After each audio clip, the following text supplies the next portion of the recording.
ในตอนบ่ายของวันที่21 พฤศจิกายน 2025 กลุ่มใหญ่การเมืองกองทัพได้จัดพิธีปิดขบวนการแข่งขันกีฬามวลชนทั่วกลุ่มใหญ่การเมืองกองทัพประจำปี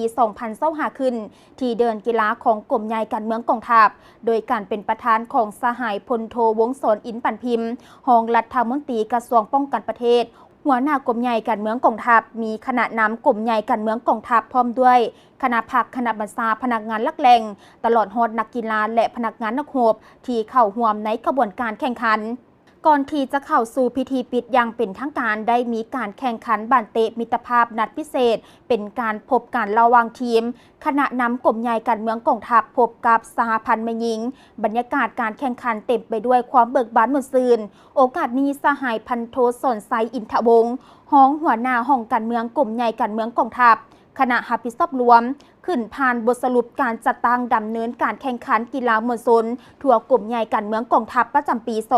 2025 การแข่งขันกีฬามวลชนสมัครลิ่นครั้งนี้ได้เปิดการแข่งขันแต่วันที่21 ตุลาคม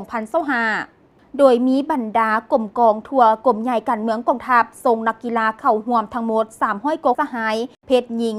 85 สหายเข้าร่วมแข่งขันมี2ประเภทและ3รายการคือกีฬาเปตังผสมหญิงชายมี36ทีมและทีมที่ชนะเลิศได้แก่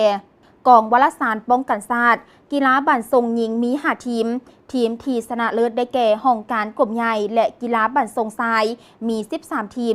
ที่ชนะเลิศได้แก่ห้องการบริหารในพิธีก็ได้มอบขันรางวัลให้นักกีฬาที่ได้รับชัยชนะในประเภทกีฬาต่างๆตลอดระยะการแข่งขันที่ผ่านมาโอกาสนี้สหายพลโทวงศ์สรอินทร์ปันพิมพ์ก็ได้แสดงความย่องยอสมเสยต่อคณะรับผิดชอบบรรดานักกีฬากรรมการและภาคส่วนเกี่ยวข้องที่เอาใจใส่ปฏิบัติหน้าที่เข้าร่วมขบวนการดังกล่าวจนสำเร็จไปอย่างจบงามพร้อมทั้งแสดงความสมเสยต่อนักกีฬาแต่ละกลุ่มกองที่สามารถยัดได้รางวัลชนะเลิศรองชนะเลิศอย่างสมเกียรติ